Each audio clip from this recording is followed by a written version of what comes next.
Ask Glenn. Warning from the National Weather Service. The National Weather Service in Chicago has issued a special marine warning for nearshore waters from Winthrop Harbor to Wilmette Harbor. Open waters from Winthrop Harbor to Wilmette Harbor out to mid-lake until 3:30 p.m. At 2:29 p.m., a strong thunderstorm was located near Waukegan Harbor, moving northeast at 15 knots. Hazard, wind gusts to 40 knots. Whoa.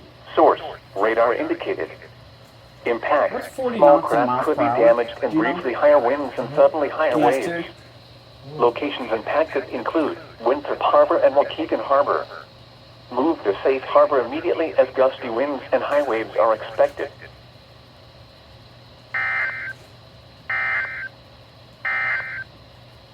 Now here is the hazardous weather outlook metropolitan area. 46.03. Thank you. So the winds are going at a good clip out on Lake Michigan, huh? What it's going to be like Friday.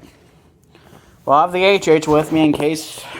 I've gotten 3 special marine warnings, and